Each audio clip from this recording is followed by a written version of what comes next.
My husband was drinking with my adopted sister, who had recently broken her ankle when I had an asthma attack. The phone calls from me irritated him, so he reprimanded me, saying, "Can you stop being so annoying? If you really have asthma, just go to hell." The only person I could reach in my hour of need was Hilton Jock, my childhood sweetheart who grew up with me.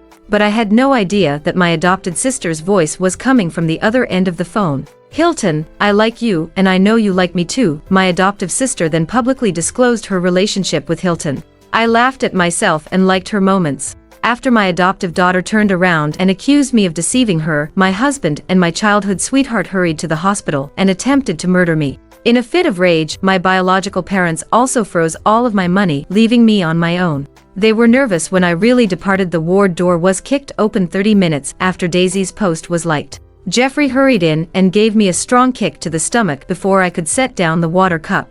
My body sprang out of my tummy and struck the bed behind me as the heartbreaking anguish spread. "I have long put up with you, Meline. There was no one to go with Daisy when she hurt her ankle. You claimed to be ill to frighten others away when I was staying with her. How shameless. What are you doing?" I glanced at him fiercely while covering my stomach uneasily. "Are you still bold enough to ask me?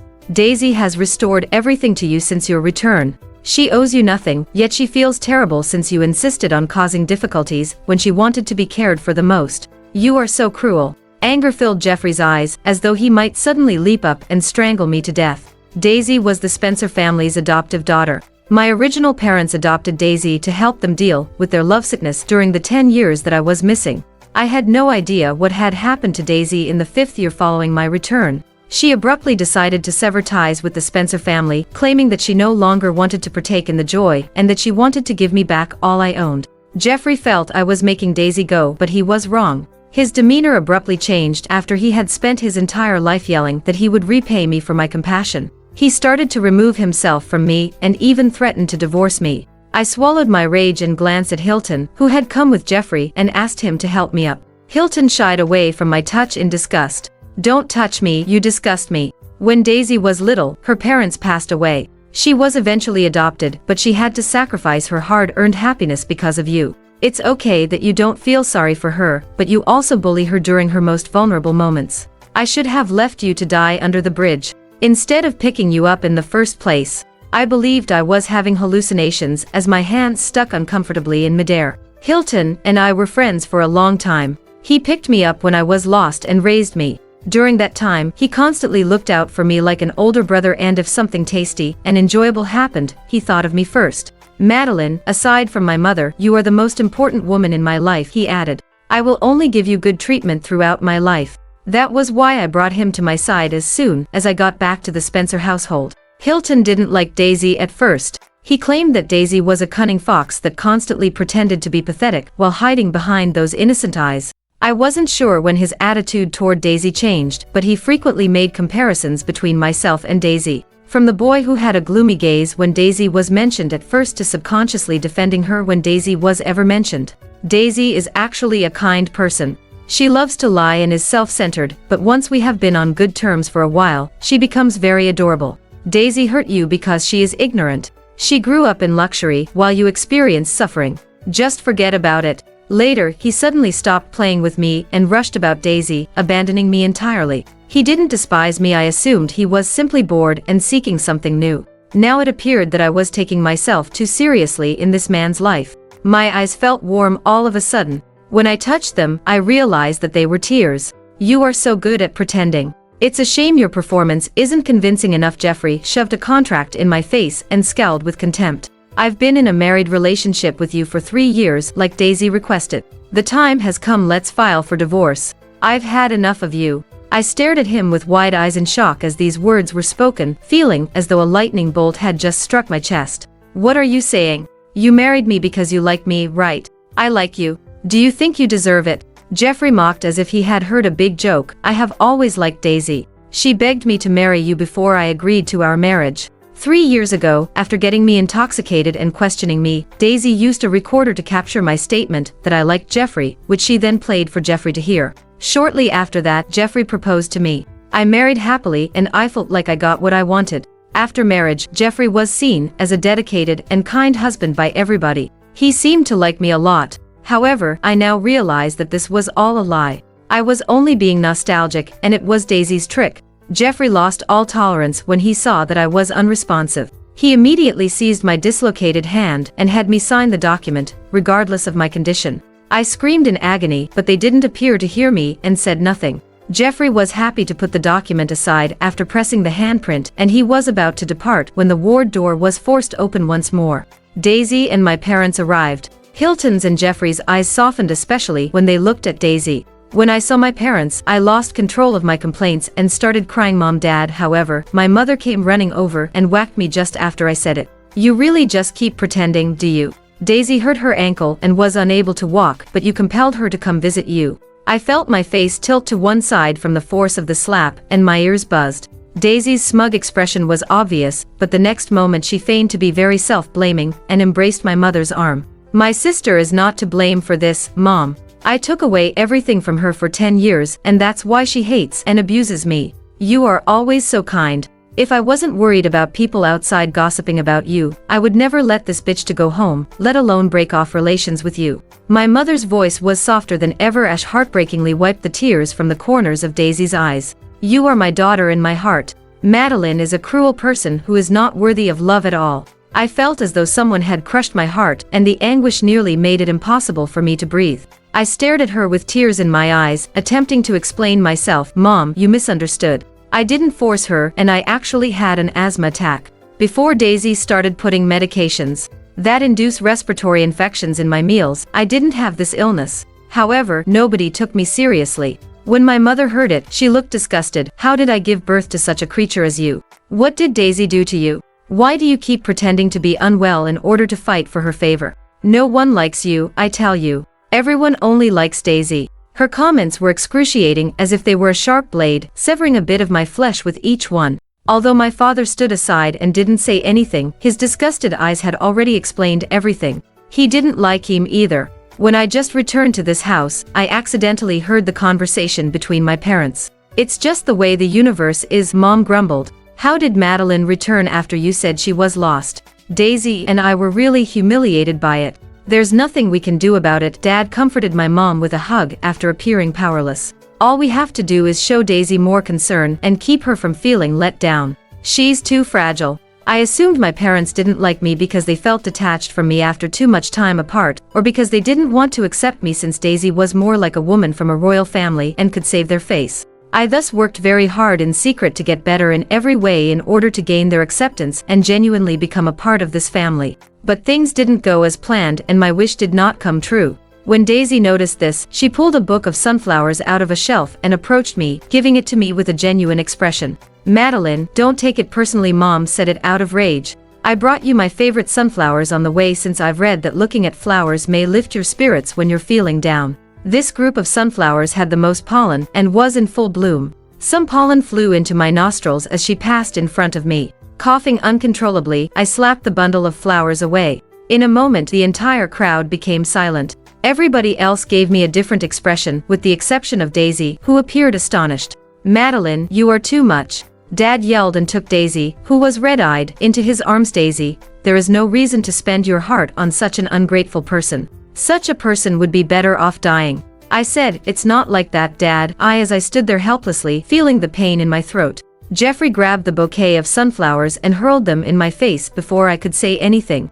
With many pollen particles, the heady scent of flowers filled my nostrils. It seemed like an unseen hand had strangled my throat, preventing me from breathing, as soon as the pollen reached my respiratory system. I think I have spoiled you too much, Meline. You even had the audacity to ignore Daisy. If I don't discipline you today, it appears that your bad attitude won't go away. One of the sunflowers was pinched off by Jeffrey, who then shoved it into my mouth, and nose don't I'll die. Hilton kicked me back in front of Jeffrey as I attempted to break loose. Jeffrey nearly clenched his jaw and asked, you mentioned that you suffer from asthma. I haven't witnessed an asthma attack yet, show me one today. Jeffrey, don't do this, Daisy whispered, hiding behind her father. She deliberately showed her hand that was just red from the bouquet. Mom noticed her hand at a glance and felt very distressed. Oh my dear, your hands are all red. Why are you still helping her speak? With concern, Dad also went to inspect, saying, come on, I will take you to reduce the swelling. Your hands are precious, you can't leave scars there. He then took Daisy out of the ward without waiting to see how she responded. Mom also hurried along and nobody gave me a glance the entire time. Jeffrey squeezed my neck and had me breathe in pollen from the sunflower. The asthma that had recently been subdued returned and I was so miserable that I nearly passed out. Jeffrey let go just as I was ready to pass away. He glared at me and said, "This is a warning to you. If you dare to bully Daisy again next time, I will never let you go." After saying that, he left without looking back. I was trembling all over as I lay on the ground. I tried to call for aid but couldn't make a noise. Using all of my might, I was only able to lift my hand and clutch Hilton's still present trouser legs.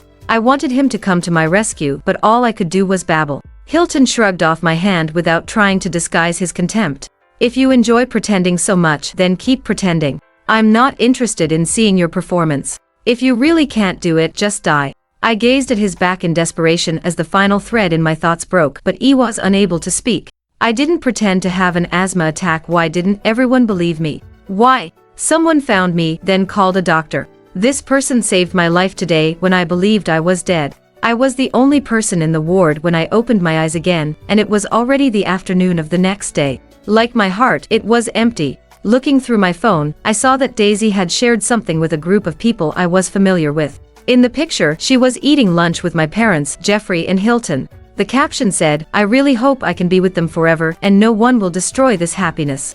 Jeffrey was the first to like this post and commented, "Daisy is such a good person. Of course we will always be with you and will not let someone destroy this happiness. Yes, Mom and Dad will always love you." Then came the comment from my mother. They were hinting at me, I knew. If it had happened earlier, I would have cried and pleaded with them to stay with me. I would have obeyed. However, I gave up entirely this time. I no longer felt anything as I looked at the picture of the 5 happy people smiling. Only they were a true family and I was an outsider from the start to the finish. In this instance, I would grant their request. I located my college senior in the address book. He came from an affluent household and had a keen sense of business. At the age of was already in charge of a major company. Not long ago, he came to me. He recognized my scientific research abilities and treated me with the utmost respect as long as I agreed to work with his firm. I turned down his offer since all I wanted at the moment was to be a full-time wife. I now feel bad about it and I wasn't sure whether he would still accept me. The call was quickly connected and I simply told him my purpose. "I've been waiting for you to say this," he added enthusiastically after a 2-second silence. "Being a full-time wife always seemed to me like burying your own skills. It's good that now you can figure it out. I'll pick you up at the time you choose." The fact that he had been waiting for me startled me a little. I told him that tomorrow morning would be fine. I would go pack my things today. He agreed without hesitation. I hung up and went home to pack my belongings and get an airline ticket for myself. I heard a loud noise coming from the home through the door as soon as I turned to face it. "Happy birthday, Daisy. Your only responsibility from now on is to be happy and the rest is up to us." It was my dad's voice. He was a calm and introverted elite man who rarely showed his emotions, except for Daisy. Daisy nearly received all of his affection, and even the birthday greetings were full of praise. I hesitated for a second before opening the door, but my palm still gripped the doorknob. The 5 individuals in the room's smiles froze as if I were a catastrophe, and they were irritated when they saw me. "Why is she returning?" Daisy whispered, but I still heard it. As if to clarify and exhort, Jeffrey scowled at me and said, "Don't you have asthma? We kept Daisy's birthday a secret from you because we want you to recover in the hospital. They insisted that I was making up for my sickness when I was in the hospital, but now they think I actually have asthma." I was worried that they were the ones acting, but I didn't want to pay attention to them, so I nodded and said, "It's fine, you can go ahead. I just came back to get something." Throughout everything that happened, Mom and Dad's expressions were icy, and they nearly wrote, "You ruined the atmosphere" on their faces. They were eager for me to go. "Meline, don't leave," Daisy said, embracing my hand as I was about to head upstairs. "My birthday is today. How can you leave us alone?" When I saw Jeffrey and Hilton's watchful gaze, I gave up trying to shrug her off and calmly said, "I have something else to do. You can spend it by yourself. Are you still angry with me? I will never ask Jeffrey and Hilton to accompany me again." "I'm sorry, sister. Please don't be angry with me, okay?" Daisy's eyes turned red in an instant and she started to act pitiful again. "If my sister is still angry at me, I will leave and will never set foot here again." That said, she didn't mean to leave. She kept pretending to see other people's reactions. Jeffrey was the first to react and stepped forward to pull Daisy behind him. "Daisy, don't leave." She and I are divorced. She has no right to control us anymore. Meline and I also have nothing to do with each other anymore. You don't have to care about what she says, Hilton also added. Daisy is generous and lets you celebrate her birthday with her, so you should celebrate it with us obediently, my mother said disrespectfully as she got up and went up to me after noticing this. My mother, however, failed to remember that it was also my birthday. Daisy was born on the same day as me, so every year on my birthday since I returned, she had been on everyone's mind. They hurried to get birthday celebrations ready for her and nobody seemed to remember mine. Hilton was the only one who would make me presents and little cakes. I believed that Hilton's tenderness toward me was enough at the moment, even if no one else did. He was my last straw. Nevertheless, now my heart felt like it was leaking when I saw Hilton's disappointed face. Even him no longer wanted me. I was pulled to the sofa by Mom, who had me sit next to Daisy. Hey, isn't today also your birthday? Daisy said this after having a sudden realization. The others' expressions altered as they heard it, but nobody said anything. I simply grinned sourly and said it doesn't matter. Daisy shook her head, seeming worried about me and said, how is it possible? I am able to celebrate my own birthday as an adopted daughter. You're the Spencer family's eldest daughter, how can you not celebrate it? She placed a candle on the half-remaining cake and pushed it in front of me while she spoke. Sister, make a wish. All the other people were looking at me lustfully, as though they may toss me out right now if I didn't listen to her. This absurd birthday had to stop, so I had to make a compromise, close my eyes and begin making wishes. I wish. Daisy abruptly grabbed the back of my neck and slammed my face on the cake before I could finish expressing my wish. The sticky cream and jam immediately coated my entire face, and my hair was smeared with cream. I was startled and quickly pushed Daisy away. Daisy appeared to be bounced and struck the table next me, even though I was obviously just giving a slight push. She wept. I'm sorry, I just wanted to play a joke on you. Please don't be angry. I won't make trouble anymore. Hilton took hold of my hand and tossed it to the floor before I could say anything more. Are you finished yet, Meline? Do you have to do it? Daisy was only making a joke. I once thought you were a really sincere person who worked hard and didn't back down from difficulties, but now I believe you're so horrible that you continue torturing innocent people. What's the point of your life? I had forgotten all that was happening after a few sentences, and Hilton's comments kept echoing in my head. Mom looked at me like she wanted to devour me as she hurriedly assisted Daisy up, saying, you heartless creature. I'm ashamed to say that I have a daughter like you. Leave my house right away and don't come back. A moment later, they tossed me and my bags out the door. I sat outside and sobbed as I stared at the closed door, unable to control my feelings. By the time I reached the airport, it was nearly daybreak. After gazing back at my hometown, where I had spent almost 2 decades, I decided to get on the plane. Before that, Hilton called me. I didn't have to assume Daisy had told him to reprimand me because I had acted badly once more. I put his number on the blacklist and hung up on him. I noticed Marco Kale, my senior colleague, who had come to pick me up from a distance when I got off the airport. After spending so much time sitting on the plane, aren't you exhausted? I'll take you to dinner first. Marco thoughtfully took the suitcase for me. I said with a nod, then I'll trouble you. When I pulled out my cell phone to check it on the way to me that Jeffrey had left the Menengs, Voser pied Andy Joe as you'd. Jeffrey likely saw that I was no longer outside the door after he said that. I used to kneel at the door to appease this family, even if they intended to push me out, to get their sympathies and maintain their acceptance of me. But I was exhausted and did not want to waste time with anyone. I had to go after my dream now. Marco led me to an apartment after dinner. He claimed he got it for me so that I could work with confidence in the future. I thanked him and headed upstairs since I was extremely grateful. I focused all of my thoughts on my job during the next few days. I was either working or talking to Marco about work-related issues. I was able to momentarily ignore the agony because of my hectic schedule, and life started to become exciting and satisfying. Because the apartment was too huge, I raised a cat and a dog and walked them every day after work to relieve my loneliness. It was a simple, enjoyable life. Jeffrey contacted me many times throughout this time, but I didn't pick up, so he continued to text me. Meline, you are really something. You dare not pick up my phone, huh? I believed we could think about getting married again if you were obedient. Now it seems that it is no longer needed. If you keep acting just like this, don't ask me to reconcile again. Looking at his message, I couldn't help but sneer. I didn't expect that in his eyes, I was that lowly. However, in addition to Jeffrey, Hilton also started to harass me. He knew that his previous number was blocked by me, so he changed his number. When he called for the first time, I thought it was a customer's call and answered it. Meline, the doctor sent me your 37 physical examination report. It turns out that you really have asthma. I thought you were pretending before. When the asthma attack occurred that day, the doctor asked me to fill in the emergency contact. I put Hilton's name on it. It was not surprising that the examination report was sent to him. I nodded calmly. Oh, then I'll hang up first. Hearing that I was going to hang up, Hilton was a little anxious and quickly added, I called you today just to say sorry. I should have stopped Jeffrey at that time. After we left that day, did your asthma attack again? Did you feel very uncomfortable or something? I didn't know the meaning of Hilton's words to me. I just felt very annoyed. This has nothing to do with you. Bye. I hung up the phone and blocked this number to prevent Hilton from calling me ever again.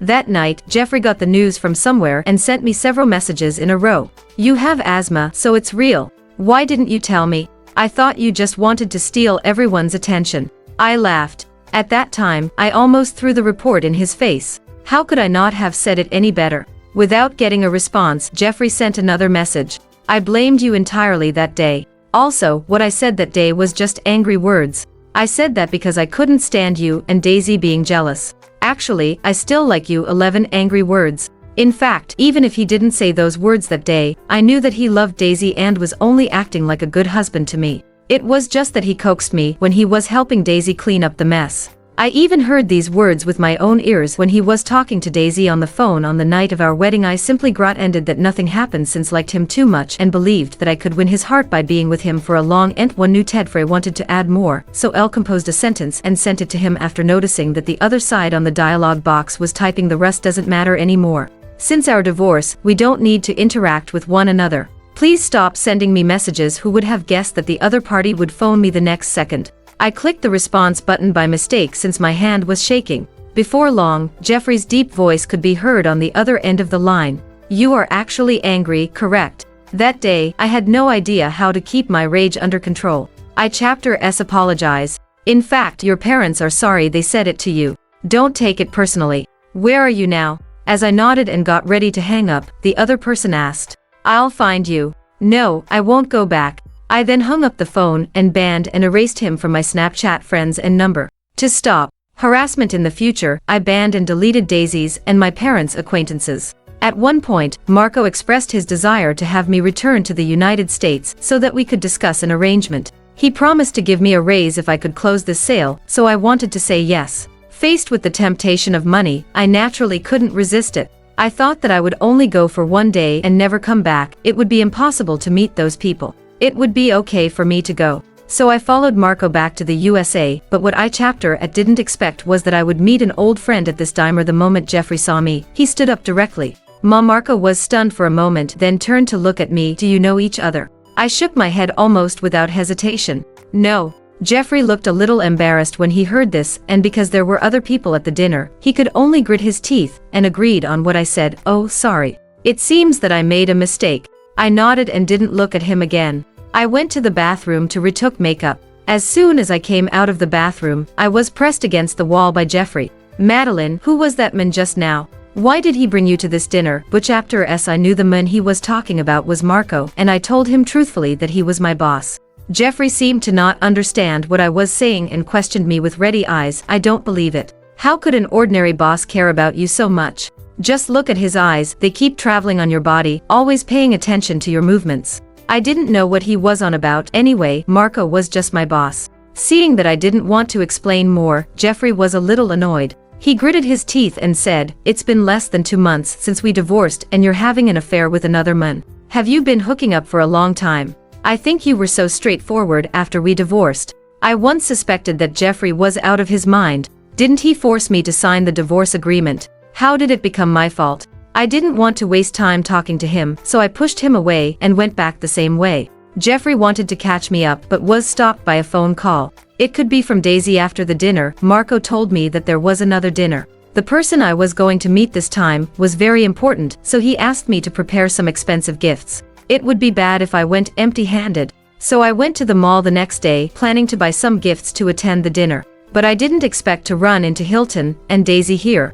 After not seeing each other for more than a month, Hilton looked much more haggard. Standing next to Daisy, he seemed like they were from 2 different worlds. I wanted to pretend I didn't see him and just walk around, but Hilton rushed over and grabbed my hand. He asked me excitedly, "Meline, I finally found you. Where have you been these days?" I pulled my hand back reflexively and distanced myself from them. Hilton was stunned. He subconsciously opened his mouth as if he wanted to say something, but was interrupted by Daisy. "Meline, Dad and Mom are missing you these days. They wanted to send you a message but you blocked their numbers. They seem to be very sad. If you don't want to go home because of me, then I can leave." Daisy began to wipe her tears as she spoke, as if she had suffered a great injustice. Here she went at it again. It was such a pity that I was no longer the same person as before. I would never lower my dignity for the sake of illusory love again and let Daisy step on me again. I turned cold and exposed her directly. "Aren't you tired of saying this all the time? If you really wanted to leave, you should have left the first time.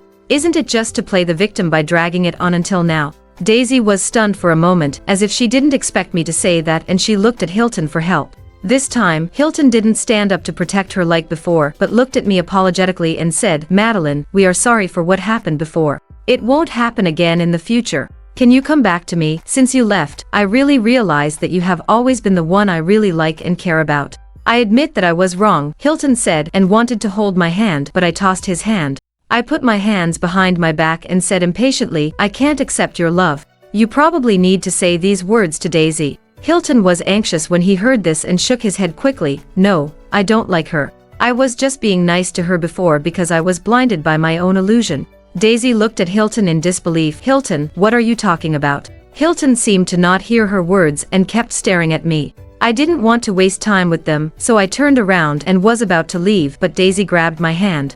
"Where are you going?" I pushed her to the ground with my backhand. Then she was laying on the ground with her arms and legs spread out without any defense, which was embarrassing and funny. I didn't dare to do anything to her before because of my parents and Jeffrey, but now I couldn't care less. I did not just have to push but also used all the force. Hilton was stunned by my sudden change, but he didn't mean to help Daisy either. Instead, he distanced himself from Daisy as if he was ashamed. I didn't want to pay attention to them, so I ran away while Daisy was pestering Hilton. After meeting the client with Marco, I received a call from my father. In the past, I really wanted to receive his call, wanting to hear him gently tell me to come home, just like what he told Daisy all this time. But now, I was feeling annoyed when I saw his number and hung up immediately. After the 2 meetings in the USA, Jeffrey and Hilton were quiet and stopped harassing me. But I didn't expect that on the 5th day after Marco and I came back, they brought my parents to see me. When I came to the door of the company, I saw them standing outside in unison.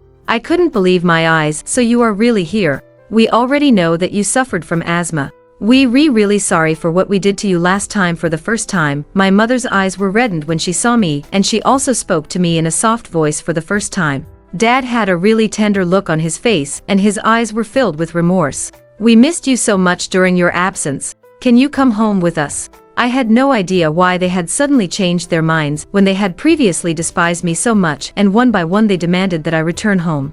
I didn't think that their loss of me was the reason they were upset. I didn't think the world had such a thing. I didn't find out until much later that it was because my departure was publicized online and someone was upset about the Spencer family mistreating the real daughter while treating the adopted daughter like a treasure. As a result, the Spencer family's stock fell and their income turned negative. They abruptly changed their attitudes and wanted me to return home because of this. "Then do you know why I have asthma?" I asked them after observing their hypocritical looks. They were stunned and shook their heads.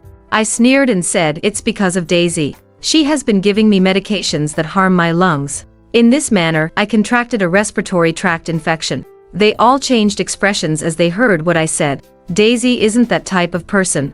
Maybe there's a miscommunication here. The first to lose her anger and speak up for Daisy was Mom. Dad also nodded and agreed. "Yes, you are not slandering Daisy. I had the proof ready long ago since I knew they would claim that." When I brought out the proof and tossed it in front of them, they were stunned. In addition to this act, Daisy committed several more crimes against me that seriously damaged me. However, Daisy would not have had such privileges if my parents had not followed her wishes. Hilton had turned a blind eye and Jeffrey had rebelled. It all happened because they allowed it. They had no right to deny what had happened. My parents seemed to wake up out of nowhere that day, sobbing and apologizing to me, claiming that Daisy was blindsiding them, and that they had not intentionally hurt me. Also, Jeffrey stated that he wanted to remarry me after realizing his mistake, and that he should not have valued anyone more than me. Hilton gave me a heartbroken expression even though he remained silent. I could tell that he felt embarrassed by me as well. They deserved no forgiveness from me. I broke off all contact with the Spencers after that. I turned down every attempt by my parents to mend the connection.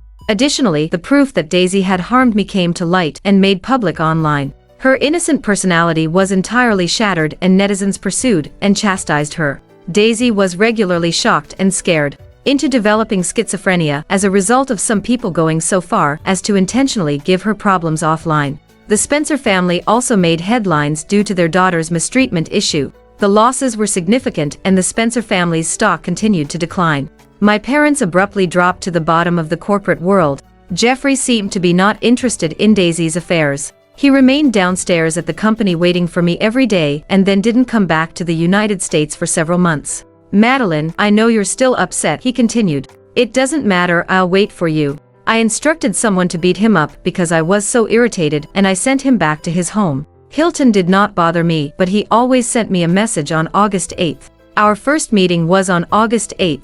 Although I used to see it as a day of remembrance, he had refused to join me in celebrating this occasion ever since I returned to the Spencer household. He said it was silly, but now he was urging me not to forget the day we met. It was really absurd. Thank goodness, everything was now in the past tense. I eventually discovered who I really was and led my own life after the storm. This was the most significant thing in my life. The end.